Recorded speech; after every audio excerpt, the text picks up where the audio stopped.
L'enregistrement est en cours. Voilà, c'est parti. Très bien. Eh bien, on va démarrer ce webinaire de présentation de Sondo.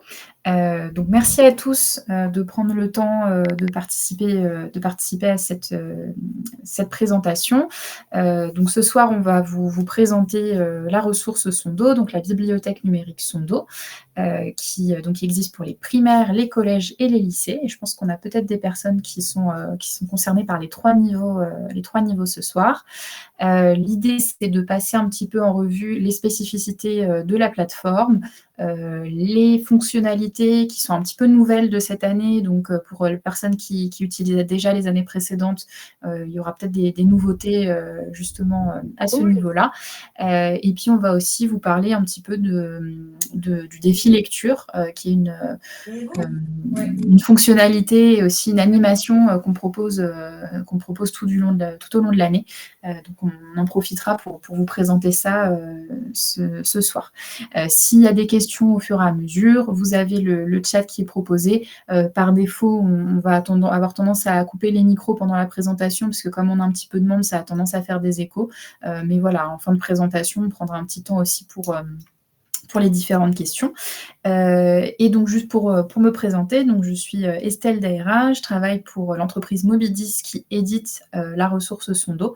Et j'ai également Faustine qui est avec moi pour compléter les informations et puis pour surveiller un petit peu dans les moments de présentation s'il y a des questions dans le chat aussi.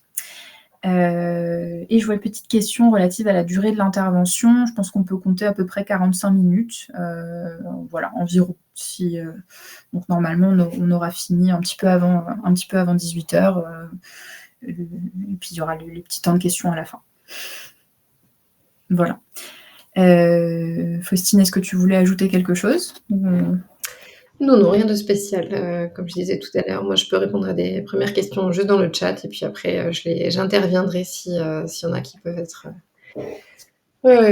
proposées au cours de la présentation d'Estelle, et après, vous pourrez aussi intervenir directement à la fin. Mais n'hésitez pas s'il y a quoi que ce soit. Très bien. Déjà pour revenir un peu sur ce qu'est Sondo. Donc Sondo, c'est une bibliothèque numérique dont la spécificité est que les livres qui sont proposés dessus vont systématiquement inclure toute une palette d'outils d'aide à la lecture pour faciliter l'accès au texte écrit pour des élèves qui seraient en difficulté avec la lecture.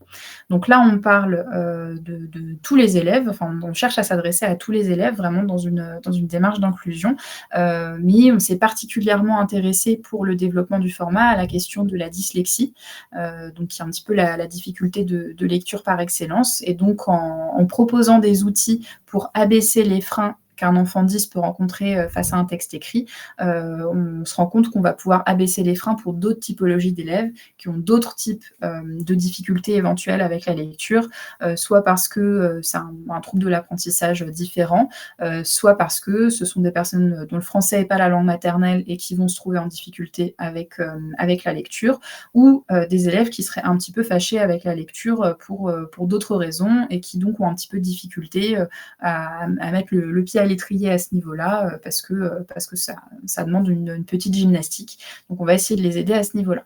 Et quoi qu'il en soit, c'est une bibliothèque avec plein de livres qui sont disponibles pour les élèves. Et donc même pour des élèves qui n'ont pas spécialement de difficultés de lecture, ça peut être un moyen d'accéder à plus de livres, d'avoir une autre façon de lire, de peut-être pouvoir y accéder à un autre moment que les moments où ils ont l'habitude de lire. Donc voilà, on le voit vraiment comme étant une bibliothèque inclusive qui peut permettre de développer l'accès à la lecture pour tous, sans oublier ceux qui ont le plus de difficultés. Voilà un petit peu pour la promesse derrière Sondo. Maintenant, donc, je vais vous partager mon écran, comme ça on voit un petit peu le vif du sujet.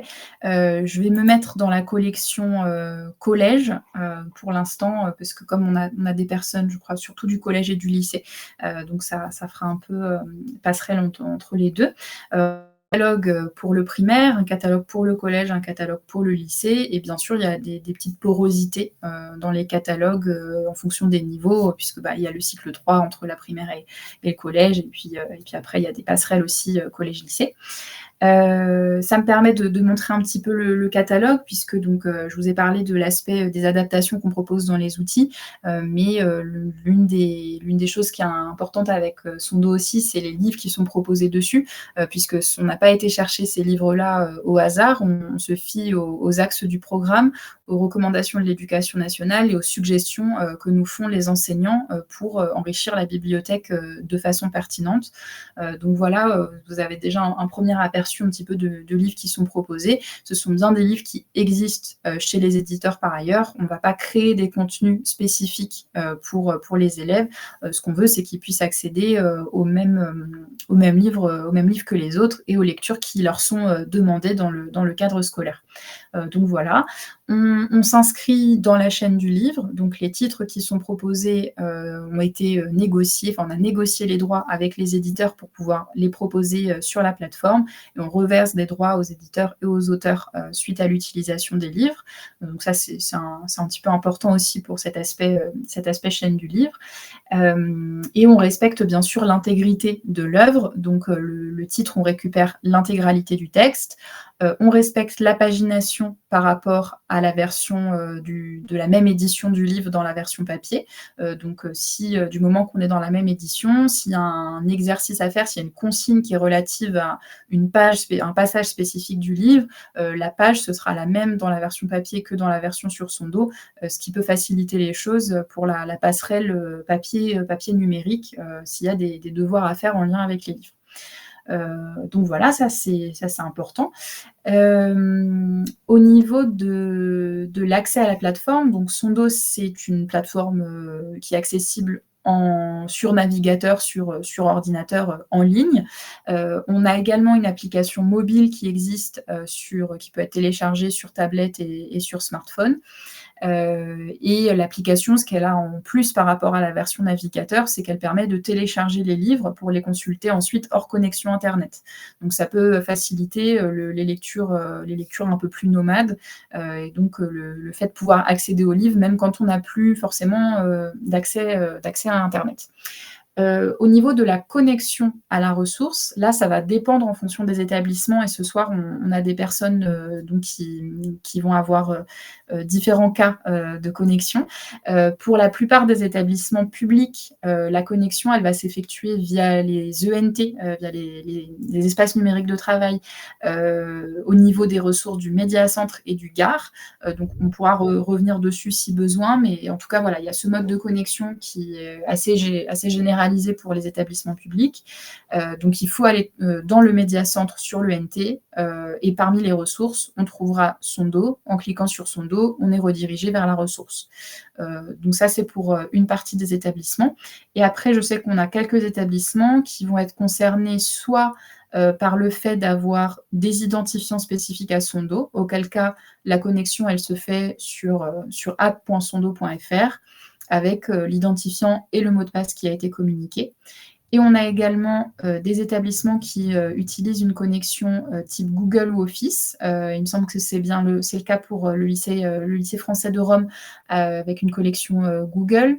Et je crois que pour Jean-Baptiste de Quimper, Saint-Jean-Baptiste, on est également sur une connexion Google ou Office, l'une des deux.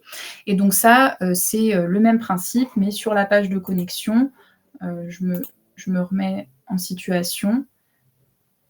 Sur la page de connexion, vous allez avoir un bouton Google ou Office en bas de l'espace d'authentification.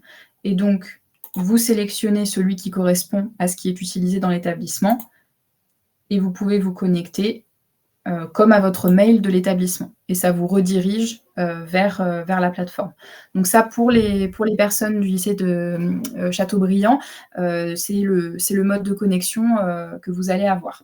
Bon, là, moi, j'ai accès à beaucoup de choses. Pour la plupart d'entre vous, vous allez avoir accès qu'à une seule bibliothèque, enfin qu'une seule collection, donc il n'y aura pas cet écran-là. À nouveau, pour Châteaubriand, vous avez accès aux 3 collections primaires, collège, lycée, comme l'établissement couvre ces 3 tranches d'âge. Donc vous pourrez sélectionner son dos primaire, son dos collège ou son dos lycée en fonction du niveau. Là, je me remets dans collège pour l'instant. Donc voilà pour le mode d'accès. S'il y a des questions, spécifiques à ça, par rapport à voilà, spécifiquement à l'accès de votre établissement, n'hésitez pas à nous la poser et puis sinon, si jamais il y a des petits couacs, vous pouvez nous joindre par ailleurs. On essaiera de regarder ça pour votre établissement. Donc maintenant, pour vous montrer un petit peu comment on va, naviguer, dans la plateforme. Alors, je vois pardon une question. Est-ce qu'il est possible de se connecter via École Directe et EasyDoc? Non, malheureusement pour l'instant, on n'a pas de connecteur avec, ces deux solutions. Donc pour la navigation, sur son dos, quand on arrive sur la page donc celle que j'avais déjà tout à l'heure, on a cet espace avec des étagères. Donc ces étagères-là, elles sont visibles de tous les utilisateurs. C'est nous qui faisons des sélections et qui les mettons à jour régulièrement. Donc ça, c'est visible de tous les utilisateurs lorsqu'ils se connectent une première fois. Ce qui va être intéressant pour les enseignants, c'est la possibilité de créer des étagères pour ensuite pouvoir les partager à leurs élèves. Donc il y a une possibilité de personnalisation. On pourra revenir là-dessus si vous le souhaitez ensuite. Après, donc, vous avez l'espace avec les catégories qui permettent d'aller chercher des livres selon les genres, selon les niveaux. Donc là, par exemple, si vous avez des élèves qui sont intéressés en particulier par les titres documentaires, vous pouvez aller regarder dans cette section. Sachant que, voilà, je le montre toujours parce qu'on a comme retour parfois que pour des élèves qui ont un peu de mal à accrocher avec la lecture, la fiction, ça peut être un peu plus compliqué. Et donc le fait de se tourner vers des titres de non-fiction, des documentaires, ça peut être un moyen de faire un petit peu ce lien avec la lecture en restant sur du réel. Donc ça me permet de vous montrer qu'on a quelques propositions dans ce genre-là. Et donc on a beaucoup de romans ou de nouvelles sur son dos, mais je le précise aussi dès maintenant, on a aussi une sélection de titres multilingues, donc on a pas mal de livres en anglais, quelques-uns aussi en espagnol et quelques-uns, pas encore beaucoup, en italien. Donc voilà, ça peut aussi être une exploitation possible de la ressource, le fait d'aller travailler non seulement la lecture, mais aussi les langues étrangères. Donc je le montre aussi par rapport, je crois pas que personne, je crois qu'on nous a pas dit qu'il y avait d'enseignants de langue ce soir, mais voilà, pour les collègues, ça peut être aussi une ressource à utiliser. Pour chercher les livres, vous avez aussi en haut à droite la petite loupe qui vous permet d'aller chercher via un titre ou un auteur pour voir si les livres sont proposés, et vous avez d'autres filtres qui sont visibles ici. Je vais me lancer dans un livre. Là, on a par exemple Verte, qui marche très bien. Enfin, qui marche très bien dans le sens, je sais qu'il y a pas mal de lectures qui sont associées à ce livre-là. Vous avez alors j'ai toujours, pendant les visios, malheureusement, un petit problème de connexion internet, donc c'est un petit peu lent, je suis désolée. Vous avez les informations sur le livre qui apparaissent et donc on peut ouvrir le livre pour aller voir un petit peu comment ça se passe à l'intérieur. Voilà, donc là, je vais pouvoir vous montrer un petit peu les spécificités du format sur le livre et des outils. Vous avez les flèches à droite et à gauche qui vous permettent d'avancer dans le livre. Et je le montre tout de suite, mais en haut à gauche, vous avez aussi systématiquement le sommaire que vous pouvez déployer et qui permet d'accéder directement au chapitre qui vous intéresse. Donc, hop, ça vous permet de ne pas avoir besoin de cliquer 89 fois pour accéder spécifiquement à cette page-là. Et pour des livres qui sont par exemple des recueils de contes, ça permet d'accéder spécifiquement aux contes qui vous intéressent. Maintenant, donc pour vous passer un petit peu en revue les outils qu'on propose pour faciliter l'accès au texte, donc on va avoir des outils qui répondent à plusieurs besoins. La première chose qu'on va chercher à travailler, c'est la question du décodage du texte, ce qui va souvent être assez coûteux en énergie pour des élèves 10 notamment. On va aussi travailler la question de l'attention face au texte, donc le fait de bien se repérer dans la page. Et on travaille aussi la question de la compréhension, puisque comprendre ce qu'on lit, c'est quand même mieux pour pouvoir en retirer quelque chose et avoir l'occasion de rentrer dans la lecture et de prendre plaisir à ce qu'on lit. Ce que j'ai pas précisé aussi, je crois, c'est qu'on a, de l'audio qui est disponible aussi sur l'intégralité des textes. Pour autant, ce qu'on propose, c'est pas un livre audio parce qu'on va pas pouvoir fermer les yeux et écouter l'intégralité de la piste. Mais ce qu'on veut, c'est que, voilà, on puisse s'appuyer sur la béquille, de l'audio, tout en restant en lien avec, le texte écrit. Je vais vous passer un petit peu en revue, les différents outils. Donc déjà, vous voyez qu'on a un texte qui est plus aéré que la normale, qui n'est pas justifié, pour avoir un espacement bien régulier entre les caractères et plus aéré pour faciliter, la fluidité de la lecture. On peut déployer la boîte à outils et donc là, mettre en place les différents aménagements. Déjà, on peut gérer la taille de la police, on peut y aller assez fort s'il y a une déficience visuelle un petit peu importante. Moi, je vais quand même réduire un petit peu pour la démonstration. Là, sur la colonne de gauche, vous avez différentes polices d'écriture qui sont proposées. Par défaut, on est en Arial parce que c'est ce qui est identifié comme étant particulièrement net et donc plutôt facile à lire. On propose également la police Open 10, que vous connaissez peut-être, qui a la spécificité de cet empattement un peu plus important en bas des lettres, pour faciliter la distinction des caractères, puisque c'est souvent un symptôme qu'on peut entendre, le fait de confondre les lettres. Donc ça peut aider à ne pas confondre les lettres. C'est très débloquant pour certains enfants, pas forcément pour d'autres, donc c'est pour ça qu'on n'impose pas cette police-là, qu'on permet d'avoir un petit peu le choix, et globalement c'est valable avec tous les outils. L'idée, c'est de permettre une combinaison qui va être propre à chaque lecteur, puisque les élèves n'ont pas forcément les mêmes besoins les uns les autres, et donc il ne faut pas hésiter à tester pour se rendre compte de ce qui va aider chaque élève. Et la dernière police, ici, c'est une police Times. Donc là, c'est une police plus traditionnelle. L'idée, c'est de faire un peu la passerelle avec les supports papier classiques. Voilà. Sur la colonne côté, vous avez des outils de coloration. Donc là, j'ai Motus qui va me faire apparaître une coloration en rouge, en alternance en rouge et en bleu sur les syllabes sonores, et on va griser ce qui est muet. L'idée, c'est d'aider à rythmer le décodage du texte et donc de faciliter à nouveau cet effort de décodage. Au même titre que la police Open 10, c'est quelque chose qui peut être très débloquant pour certains élèves et qui peuvent s'en rendre compte vraiment tout de suite, de se dire « Ah là, j'ai pu lire très très vite ». Et puis il y en a d'autres, ça va moins leur parler. Donc à nouveau, c'est à tester en fonction des sensibilités et des besoins de chacun.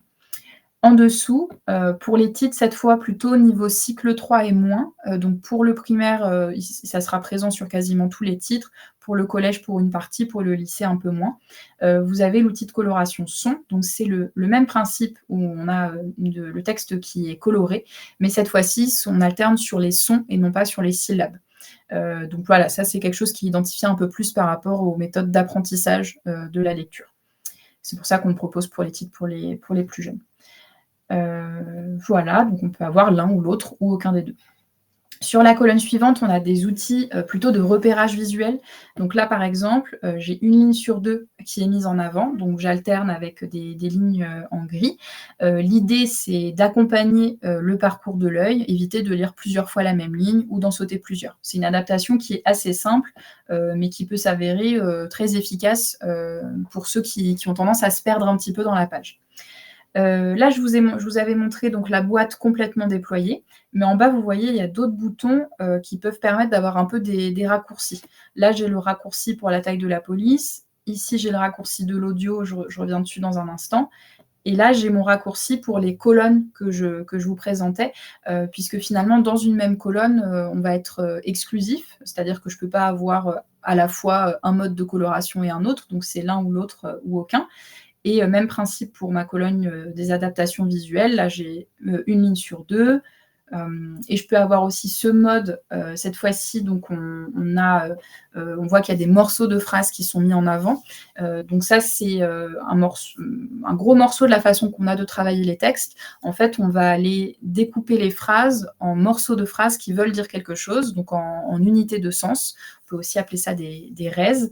Et donc l'idée, c'est de séquencer pour avancer et comprendre ce que je lis au fur et à mesure.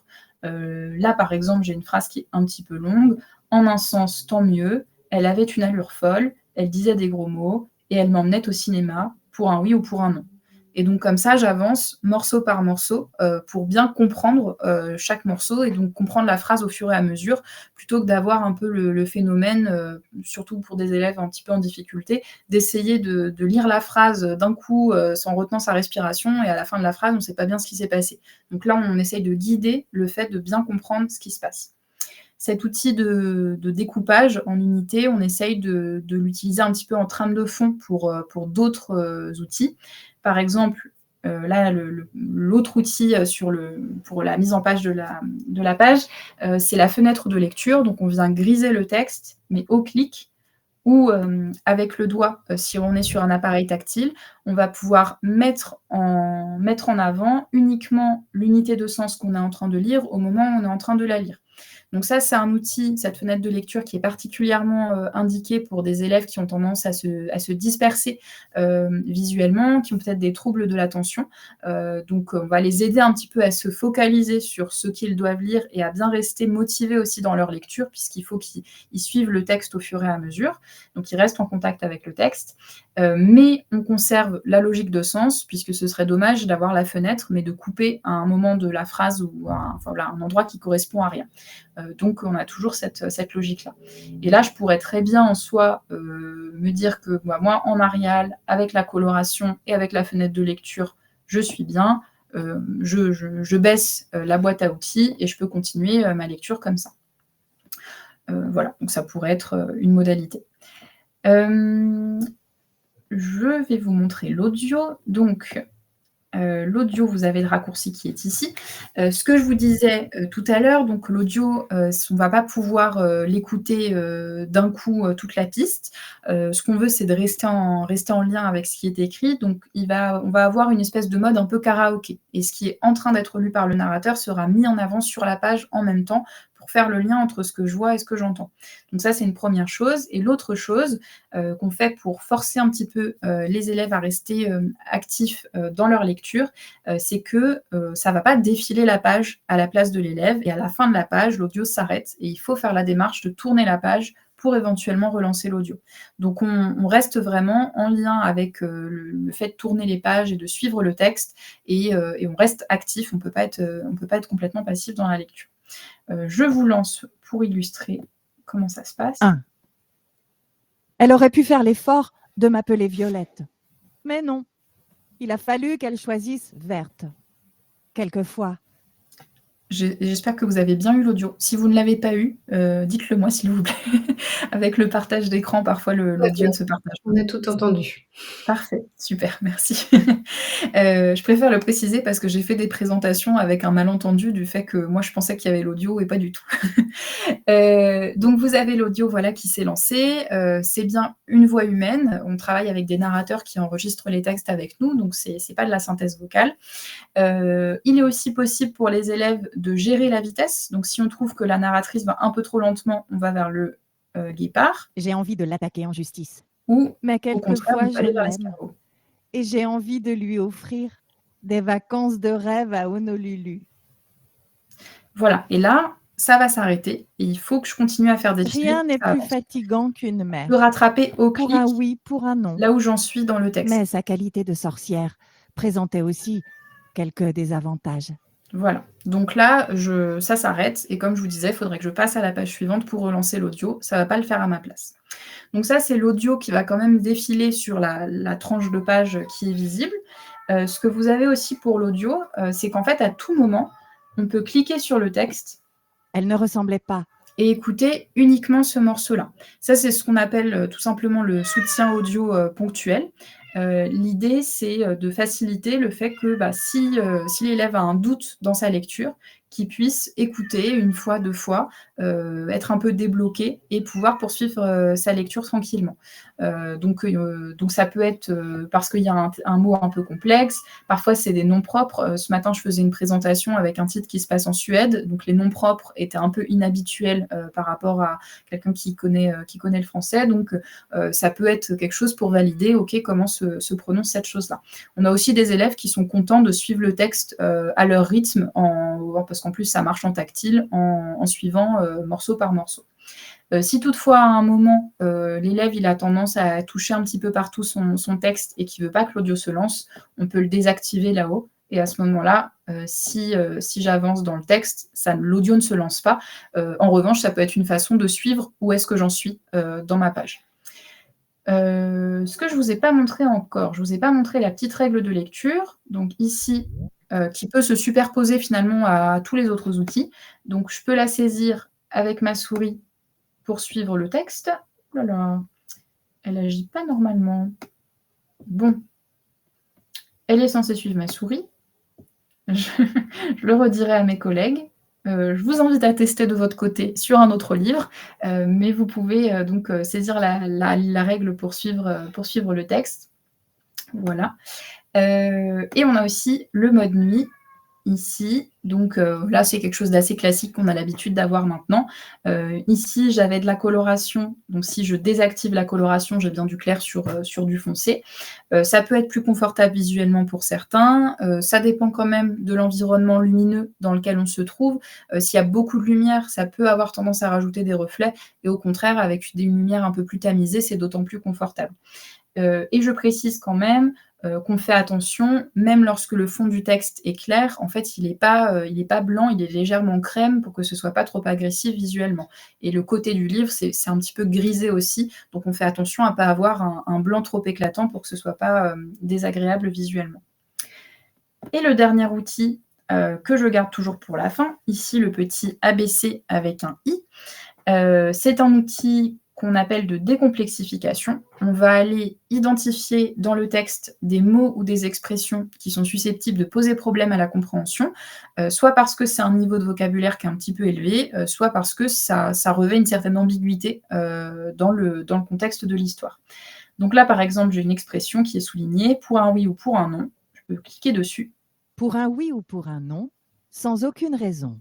Et j'ai une reformulation qui est proposée, sans aucune raison. L'expression ou le mot est lu, la reformulation est lue également.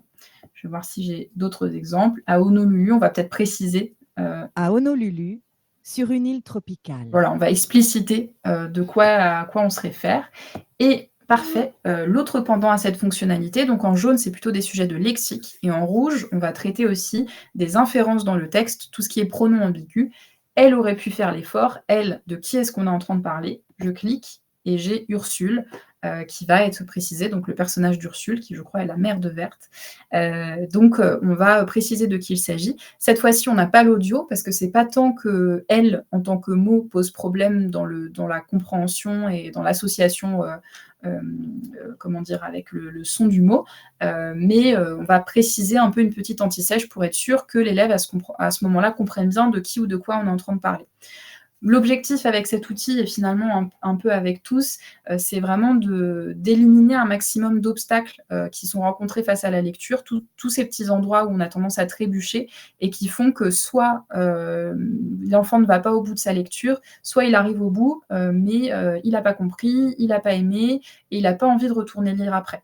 Donc on essaye de lui faciliter la tâche pour aller au bout de la lecture, avoir l'occasion d'en retirer quelque chose, d'y prendre plaisir, et que quelque part, la fois suivante, il ait moins d'appréhension au fait d'aller lire, et qu'il puisse lui aussi répondre aux questions qu'on a à lui poser sur le livre, et être fier de lui par rapport à ça. Et ça fait partie des retours qu'on a et qu'on est fier d'avoir, le fait que l'utilisation de son dos, ça peut vraiment aider à diminuer cette appréhension face à la lecture, et donc faciliter les activités qui sont menées autour de la lecture de manière générale. Je vous ai passé là pas mal de choses en revue. N'hésitez pas s'il y a des questions ou des remarques. Si ça vous inspire, je suis contente de le savoir aussi. Mais voilà, là on a regardé un petit peu tous les outils. Je vous ai déjà montré là-haut le sommaire qui peut être bien utile. Il y a également la possibilité de mettre un marque-page. Donc on peut créer son petit marque-page, passage intéressant. On peut se mettre un petit commentaire. Donc ça peut servir pour s'y retrouver la fois suivante. Après, on le retrouve ici dans ces marque-pages. Ça peut aussi servir s'il y a une fiche de lecture à faire, par exemple, et que justement, il faut repérer certains extraits pour se les noter au fur et à mesure, comme on mettrait un post-it dans un livre, et pour pouvoir les retrouver à la fin. Donc voilà pour ce qui se passe à l'intérieur du livre. Hop. Alors, je n'arrive pas à avoir le son. Est-ce que vous voulez dire sur la plateforme ou sur, la visio? Est-ce que vous m'entendez moi ou est-ce que c'est sur Sondo que vous avez du mal avec le son? Je vous laisse nous dire ça. Maintenant au niveau des fonctionnalités sur la plateforme, l'une des choses qui est hop, alors je vois une question. En tant qu'enseignante, est-il possible de paramétrer le fait de ne voir que ses élèves? De ne voir que ses élèves, vous voulez dire, sur tout ce qui est gestion des utilisateurs et donc quand on veut partager une étagère, partager un exercice et cetera?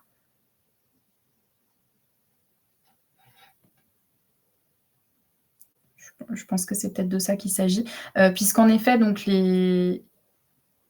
ah oui, voilà, pour le suivi de lecture, vous avez accès aux 500 élèves de l'établissement. Donc effectivement, ça fait un peu beaucoup. Je vais vous montrer ça. Normalement, vous avez les groupes qui sont proposés. Donc ça devrait pouvoir vous permettre, si vous allez effectivement dans le tableau de bord, donc c'est une fonctionnalité pour les enseignants pour suivre les lectures des élèves. Vous avez la liste complète qui apparaît. Mais vous pouvez normalement filtrer par groupe pour aller voir uniquement une classe spécifique. Et donc ça vous permet de filtrer pour n'avoir que ces élèves-là. Est-ce que ça répond à votre question? Pour justement pouvoir les retrouver. Au niveau du tableau de bord, en tout cas, c'est à ce niveau-là. Vous avez l'établissement et les groupes qui apparaissent. Ah, parce que vous avez beaucoup de groupes dans l'établissement. Là-dessus, effectivement, c'est ce système avec les groupes. Donc, vous voudriez quelque part avoir une vue spécifique enregistrée pour avoir uniquement vos classes à vous. Je note ça de côté, parce que pour l'instant, effectivement, on a le système où on peut aller trouver par groupe, mais c'est vrai que dans le cas où il y a beaucoup de groupes, c'est un peu plus pénible. Je note ça. Hop. Avec ces groupes. Très bien, je le note. Donc ça me permet quand même de montrer qu'effectivement, pour les enseignants, vous avez cette possibilité d'aller suivre les lectures de vos élèves, donc avec la possibilité de filtrer par groupe, mais effectivement, pour l'instant, pas d'enregistrer le filtre qui vous intéresse. Donc, vous pouvez aller chercher la plage de date qui vous intéresse. Vous pouvez chercher spécifiquement un élève aussi. Et si vous cliquez sur votre élève, donc vous avez en raccourci les informations sur le nombre de titres que cet élève a terminé, sur la période considérée, le temps qu'il a passé à lire, est-ce qu'il a une petite série de lecture en cours, est-ce qu'il a atteint ses objectifs, combien de fois il a atteint l'objectif de 10 minutes de lecture par jour. Donc ça, c'est les différents indicateurs qui sont suivis. Et si vous cliquez sur le profil de l'élève, vous avez accès justement à son profil. Donc vous pouvez voir, est-ce qu'il a une série de lecture. Donc ça, c'est quelque chose que l'élève peut voir lui-même. Il y a ce système où on essaye d'inciter au fait de lire régulièrement, et donc on incite à faire au moins 10 minutes de lecture par jour. Donc comme ça, vous pouvez, voilà, l'élève peut voir où il en est. Pour valider sa semaine, il faut avoir lu au moins, avoir validé sa série au moins 4 fois dans la semaine. Donc on autorise certains jours où on n'a pas fait de lecture. Et l'idée, c'est d'essayer de maintenir sa série et donc de lire régulièrement. On voit aussi combien de temps on a passé à lire et les livres qu'on a lus qui sont répertoriés pour pouvoir s'y retrouver. Et donc ça, l'élève peut le voir pour lui-même et l'enseignant peut le voir pour ses élèves. Toc, toc, toc. Et je vois une question. La question sur le fait de pouvoir créer son propre groupe avec les élèves du PE2A issus de 15 classes différentes. Ah oui, d'accord.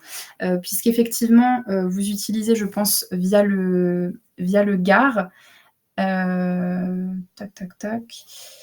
Via le GAR, les groupes remontent automatiquement et donc comment dire, nous, l'information qui est récupérée dans son dos, c'est issu de l'information des groupes qui sont formés dans l'ENT. Jusqu'ici, on avait dû bloquer la fonctionnalité de pouvoir créer des groupes. Et normalement, parce qu'on a mis à jour la gestion des utilisateurs, donc vous pouvez essayer. Donc sur Sondo, vous avez l'espace « Gérer les utilisateurs » et vous pouvez créer un groupe. Donc dans les utilisateurs, vous avez « Groupe ». Vous pouvez créer un nouveau groupe, justement, pour votre classe du PE2A. Et effectivement, je n'y avais pas pensé, mais Madame El Hadouchi, vous avez aussi la possibilité de peut-être justement faire un regroupement de plusieurs groupes pour avoir vos élèves dans un seul groupe. Donc vous pouvez ici créer un nouveau groupe, vous renseignez le nom du groupe et après vous pouvez ajouter les élèves. Et donc une fois que ce sera fait, ça vous permettra de pouvoir les gérer tout ce groupe-là directement sans avoir besoin d'aller les trouver dans chacune de leurs classes. Normalement, on a fait en sorte que ce soit réactivé pour les utilisateurs du GAR parce que justement, c'était un cas qu'on avait souvent. Mais qui n'était pas possible jusqu'ici. Donc je vous laisse tester parce que c'est quelque chose qu'on a mis à jour la semaine dernière.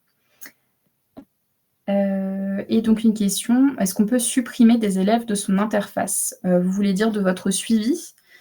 A priori non, puisque les enseignants, on l'a vu sur tous les élèves. Donc normalement, vous ne pouvez pas le supprimer de votre vue. En revanche, oui, ça peut peut-être être un moyen, le fait d'avoir un groupe plus large et de pouvoir filtrer sur ce groupe-là. Ça vous permettra de peut-être plus facilement retrouver tout le monde. Voilà. Donc on a parlé un petit peu du tableau de bord. J'en profite aussi donc pour vous montrer parmi les nouvelles fonctionnalités l'espace activité. Dans lequel qui est visible aussi des élèves. Je le dis pour les parents d'élèves qui sont présents, donc pour les fonctionnalités enseignantes, vous n'allez pas forcément y avoir accès, mais ces activités-là, elles sont aussi visibles des profils élèves, donc c'est quelque chose que vous pouvez retrouver à la maison aussi. Et donc, ce sont des activités qui ne sont pas spécifiques à un ouvrage, mais qui sont plutôt des supports pour faire des activités autour de la lecture en général. Donc, il y a des supports pour faire des critiques de livres, pour faire un carnet de lecteurs, donc pouvoir suivre au fur et à mesure de l'année, par exemple, les lectures qu'on fait et en faire une restitution, une carte mentale, les petits bingos de lecture, donc plein de choses un petit peu ludiques autour de la lecture pour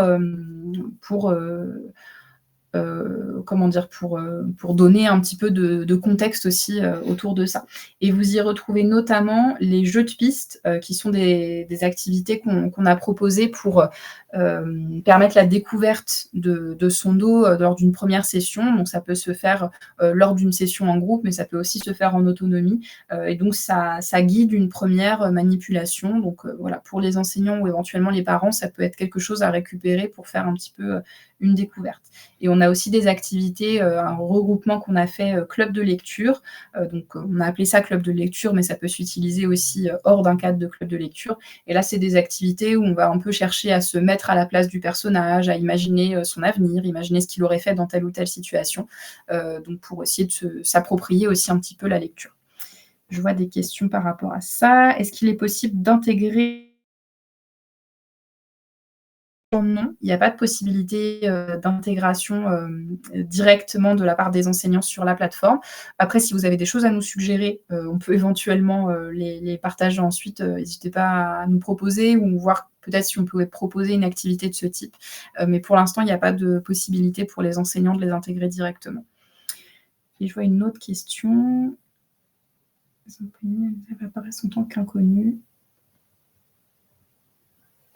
Alors, je vous propose, sur les questions par rapport au groupe, parce que là, faudra qu'on regarde un peu précisément comment ça se présente pour vous, si on a la possibilité de se rappeler ou d'échanger spécifiquement là-dessus par ailleurs, parce que là, je vais pas être capable de répondre en direct. Et donc si on peut peut-être prendre un moment, un autre moment pour regarder ça. J'irai voir comment est-ce qu'on peut débloquer ça pour vous, si ça vous va.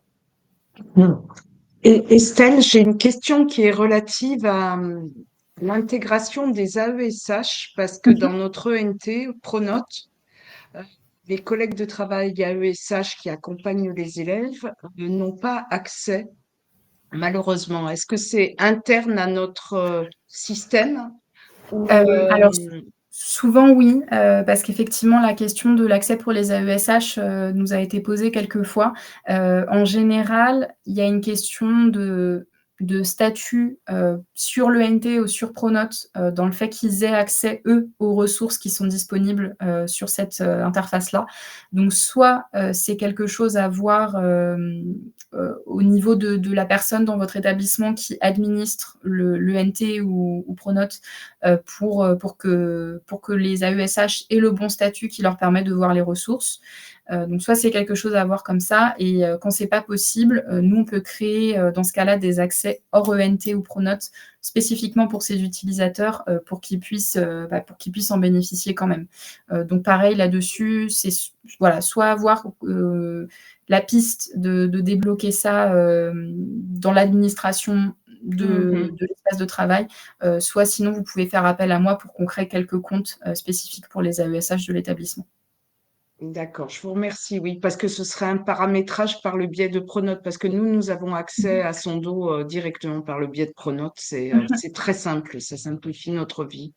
Donc, D'accord, très bien. voilà. Mais en l'occurrence, Sondo apparaît pour les AESH, mais elles n'y ont pas accès. Donc, je vérifie tout ça. Et oui, malheureusement. Donc, D'accord, ça apparaît sur leur ENT, sur leur Pronote, mais elles n'y ont pas accès. Donc, d'accord. Alors je vais voir avec le référent. j'ai pas eu ce cas-là, mais c'est possible qu'effectivement ce soit quand même une histoire de paramétrage et peut-être qu'elles le voient, mais qu'elles ne peuvent pas y accéder. Je Si vous pouvez voir avec le référent et sinon, pareil, revenez vers moi Je peut-être, reviens vers vous. Je vous pour qu'on remercie. regarde et sinon on trouvera le moyen de leur créer des accès, par ailleurs, pour que voilà, qu'elles puissent quand même en bénéficier, dans l'accompagnement des élèves qu'elles suivent. Merci. Donc voilà pour les activités. Une autre possibilité, vous avez donc pour les enseignants, lorsque vous allez dans l'onglet de recherche, vous avez un filtre avec des livres avec exercices. Vous avez des livres qui proposent donc des fiches d'exercices et certains qui sont avec des questions. Donc ça, c'est la nouveauté de cette année. Donc les livres qui ont des questions, ils vont apparaître avec un petit encart bleu et donc ça, ce sont des contenus qui sont visibles des enseignants, et les enseignants peuvent choisir de l'affecter, à un élève, pour que l'élève puisse, répondre aux questions. Donc ça, c'est voilà, quelque chose qu'on a commencé à enrichir vraiment cette année et donc si vous allez, sur le livre, vous allez avoir un bouton supplémentaire par rapport aux autres, qui vous permet d'aller regarder les questions qui sont proposées. Désolée, ma connexion internet laisse à désirer ce soir. Donc vous avez, on a proposé quelques questions de compréhension, une question de réflexion, en l'occurrence sur des textes assez courts. Donc en tant qu'enseignant, vous pouvez prendre connaissance de ces contenus-là et si c'est quelque chose qui vous semble pertinent, vous pouvez, créer à partir de ce contenu un exercice pour l'élève, donc à faire pour je dis toujours pour le 12, mais voilà, je crois que tous mes exercices sont à faire pour le 12 et je précise jamais de quel mois. Donc vous pouvez voilà, décrire un petit peu l'exercice, choisir est-ce que vous voulez les 2 types de questions ou pas. L'affecter aux élèves, donc là c'est le même principe que pour les autres systèmes de gestion des utilisateurs dans Sondo. À chaque fois, vous avez les utilisateurs qui apparaissent et le filtre par groupe. Donc vous pouvez choisir un utilisateur spécifique ou tout un groupe et lui affecter l'exercice. À ce moment-là, vous retrouverez l'exercice dans l'onglet du même nom. Donc vous avez les différents exercices qui sont créés et surtout, du côté de l'élève, il retrouve aussi les exercices, une fois qu'ils lui ont été affectés, il le retrouve dans cet onglet-là. Alors je pense que là, je vais pas avoir le temps de vous le montrer ce soir du côté de l'élève, mais je vous invite à tester parce que ce qui est intéressant avec les questions du côté de l'élève, c'est qu'il va pouvoir y répondre directement depuis le livre. Donc en fait, il va pouvoir ouvrir le livre comme ce qu'on a ouvert tout à l'heure, mais il aura un petit espace à côté avec les questions qui apparaissent et il peut y répondre directement. Il peut aussi juste prendre connaissance des questions, les noter sur son cahier et y répondre par ailleurs sur son cahier comme un exercice plus classique. Mais il y a cette possibilité de répondre directement sur la plateforme, et ce qui fait qu'après, vous récupérez l'information des élèves qui ont fini l'exercice et les réponses qu'ils ont proposées. Et donc, bien sûr, nous, dans la vue de l'enseignant, il y a les questions qui apparaissent avec les suggestions de réponses. Les suggestions de réponses n'apparaissent pas pour les élèves. Je le précise au cas où, mais c'est quand même mieux. Voilà, quoique je dis que j'ai pas le temps, mais je vais essayer de vous montrer quand même, parce que ça permet de se rendre compte ce que ça donne du côté de l'élève. Je vais me connecter sur un autre compte. Hop.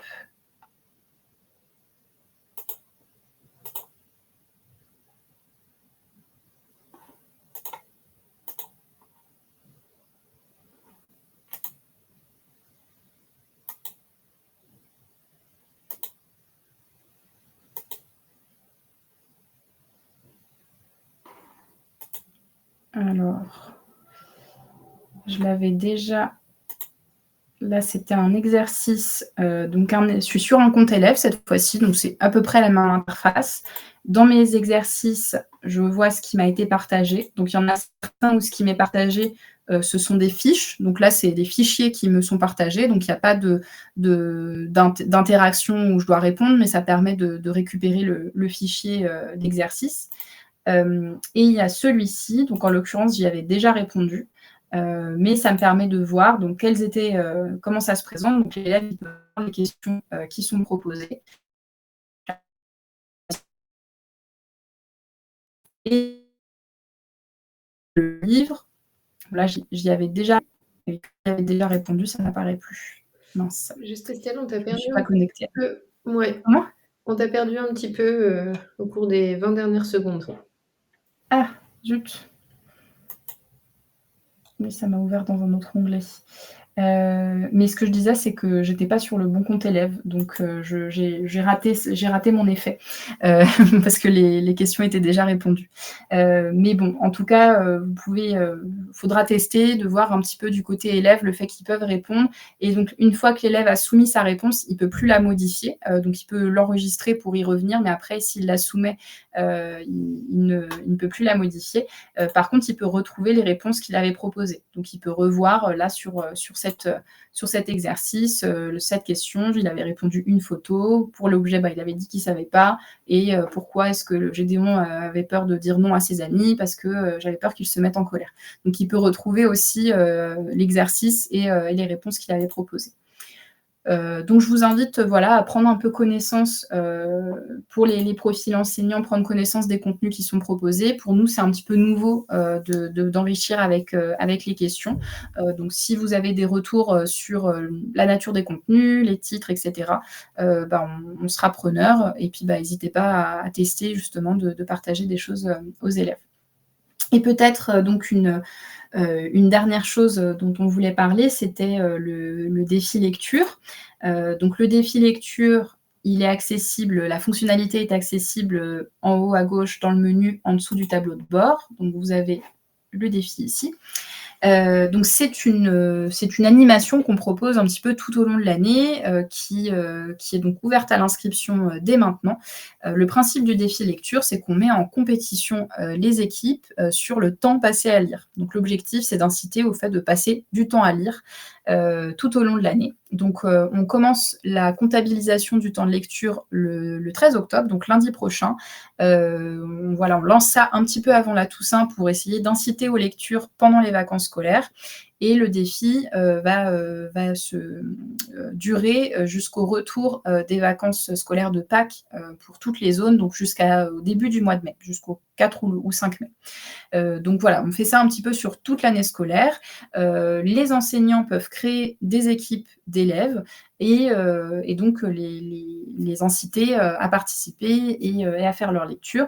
Il n'y a pas de limitation sur les tailles d'équipe. L'année dernière, on a eu des équipes de la taille d'une classe, des équipes de 3-4 élèves. Donc ça, c'est à la discrétion de comment est-ce que vous avez envie de faire fonctionner ce défi dans votre établissement, en sachant qu'il y a plusieurs échelles qui sont possibles, puisque l'utilisation de ce levier un petit peu de compétition, il peut marcher à l'échelle de l'établissement en motivant au fait de savoir quelle sera la classe qui va faire le plus de lecture. Mais le défi, il fonctionne aussi à échelle nationale. Nous, on va faire un classement en fin d'année et on récompense les équipes qui arrivent en première dans les catégories primaire, collège, lycée, avec des petites surprises, avec des livres qui sont offerts à la classe, on essaye de personnaliser aussi une affiche pour mettre en valeur les gagnants dans l'établissement. Donc voilà, on fait ça aussi à échelle nationale. Et puis aussi, on va pouvoir faire des classements à échelle départementale ou régionale. Donc ça peut permettre aussi d'avoir un peu l'esprit de compétition à l'échelle de son territoire. Donc l'année dernière, on avait fait, je crois qu'on n'a pas de personne de Haute-Loire ce soir, mais on avait fait le défi à l'échelle du département de Haute-Loire avec un prix qui avait été fait spécifiquement sur le département. Voilà, je crois qu'on avait plusieurs établissements du Finistère qui étaient présents aussi. Donc, si vous voulez aussi avoir une compétition amicale, bien sûr, entre établissements à proximité, ça peut se faire. Notre indicateur de suivi, c'est vraiment le temps passé à lire. Et pour nous, c'est un indicateur qui est un peu plus équitable que par exemple un nombre de livres lus, puisque finalement un élève qui est un petit peu en difficulté avec la lecture, peut-être qu'il va lire moins de livres au cours de l'année. En revanche, on peut valoriser l'effort qu'il aura fourni et donc le temps qu'il aura passé à lire. Et là, peut-être voilà, qu'un élève par rapport à un autre, sur un même temps de lecture, il aura lu moins de livres, mais il aura quand même passé du temps à lire et ce sera valorisé et ça permet ça de mettre un peu plus à égalité pour le défi. Et l'année dernière, parmi les équipes gagnantes, on a eu de chouettes retours de la part d'équipes qui nous disaient que justement c'était des équipes qui avaient des élèves 10 qui avaient participé et qui avaient été d'autant plus fiers d'avoir contribué au succès de leur équipe. Et en l'occurrence, dans une des équipes gagnantes, il y avait des élèves 10 et les enseignants nous avaient partagé le fait qu'ils étaient particulièrement contents de leur réussite. Donc voilà, c'est pour ça qu'on est assez content de cet indicateur. Et puis quelque part, c'est aussi de fait une compétition qui est compatible avec peut-être des défis lecture ou des animations sur la lecture que vous avez déjà dans les établissements. Donc n'hésitez pas à y participer aussi et à voir un petit peu comment ça prend, parce que bon, le levier de la compétition, parfois pour motiver à lire, il fonctionne bien. Donc c'est une chose qui est possible. En tout cas, c'est ouvert à l'inscription dès maintenant sur la plateforme et on commencera le compteur la semaine prochaine, sachant que si finalement les équipes se composent en décembre ou en janvier et que vous créez une équipe avec vos élèves à ce moment-là, on prend en compte rétroactivement les lectures qui auront été faites depuis le 13 octobre. Donc si ce sont des élèves qui avaient déjà commencé à lire sur son dos mais qu'ils n'intègrent une équipe qu'en décembre, ça sera valorisé quand même. Donc il ne faut pas hésiter, voilà, on peut s'inscrire dès maintenant, mais si le groupe se crée un peu plus tard, ça marche aussi. Voilà sur le défi. Je pense que j'ai dit pas mal de choses. Sur les titres, je ne sais pas si certains des personnes présentes participent au prix des incorruptibles dans l'établissement, mais on a ajouté récemment pour les collégiens le titre La tête dans le guidon, qui fait partie de la sélection CM de 6e, donc pour les primaires et les collèges d'ailleurs, pour le prix des incorruptibles. Et on a aussi le titre Le corbeau de nuit, qui fait partie de la sélection 5e, 4e. Donc pour les établissements qui suivent le prix des incorruptibles, il y a ces titres-là pour cette année qui peuvent permettre de faciliter déjà l'accès à ces titres-là pour tous les élèves et permettre de peut-être faire participer des élèves qui auraient eu du mal à participer autrement. On a également des titres qui font partie du défi Babelio. On a Missak et Méliné ici, qui fait partie de la sélection ado du défi Babelio cette année. Et et je ne sais plus où il est. Je crois qu'en couple fait partie aussi pour les lycéens de la sélection Ado+, du défi Babelio également. Donc voilà, on essaye tous les ans d'avoir quelques titres qui font partie de ces sélections-là pour permettre aux établissements qui participent aussi à ces événements, à ces animations, de pouvoir le faire avec son dos. Et au niveau des nouveautés lycée aussi, parce que je crois qu'on avait quelques enseignants de lycée. Hop. On a ajouté récemment, donc effectivement, En couple de Claudine Puré, qui nous avait été recommandé aussi par une enseignante du Finistère en particulier. On a ajouté Sido, qui fait partie de la sélection du bac. Et on a ajouté aussi un premier titre de la collection Alt, qui est donc une collection de petits ouvrages sur des thématiques, un peu des essais, en fin de compte, qui sont faits pour les 15-20 ans, sur des thématiques précises. Et là, en l'occurrence, Peut-on aimer les animaux et les manger, qui a déjà pas mal de succès depuis le début de l'année. On m'a dit aussi que si vous avez dans l'établissement des BTS, qui a la thématique cette année pour les BTS et sur les animaux, et donc c'est un livre qui peut bien marcher pour ça. Et on intégrera prochainement d'autres titres de cette collection. Voilà. Je peux quand même vous montrer, nous avons une page support qu'on a changée cette année pour qu'elle soit un petit peu plus complète.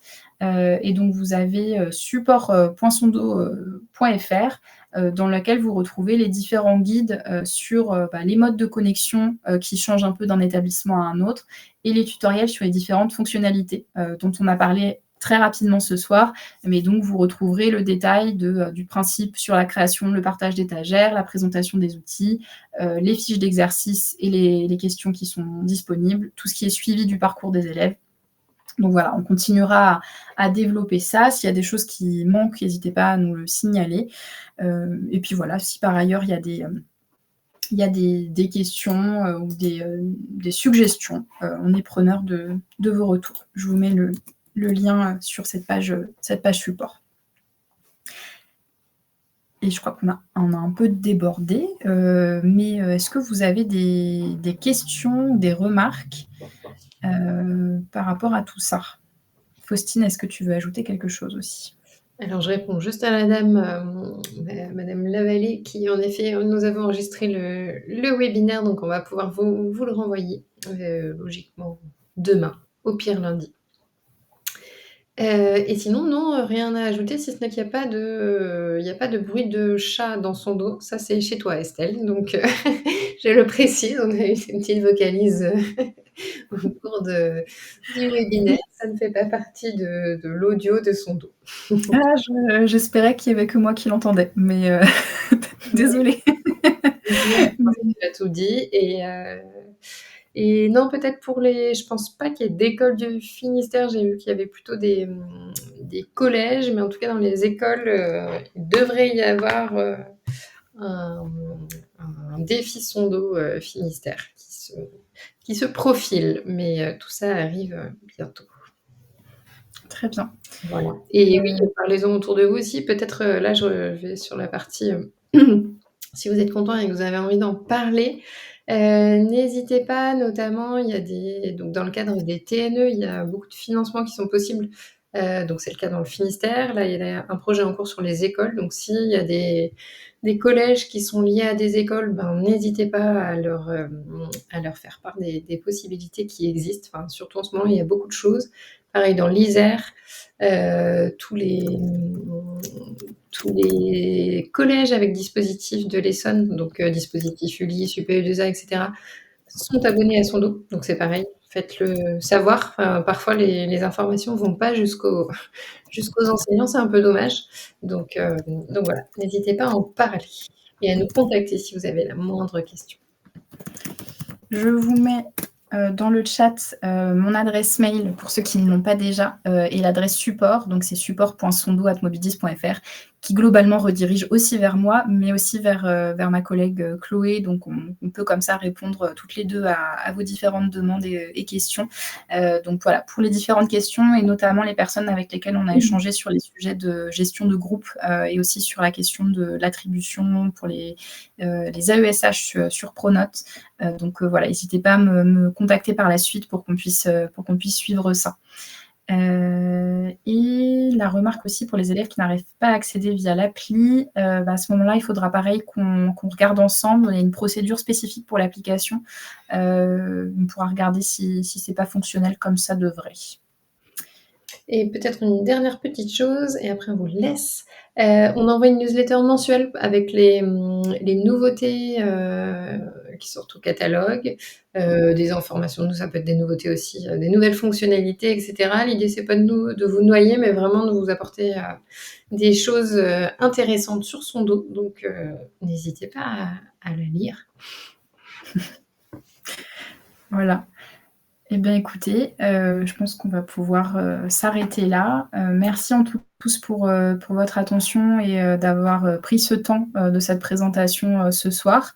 Et puis, je vous souhaite une bonne découverte de la plateforme, de bonnes lectures peut-être de bonnes découvertes de livres aussi. On nous dit parfois qu'il y a des livres qui ont été découverts sur son dos, ça nous fait plaisir.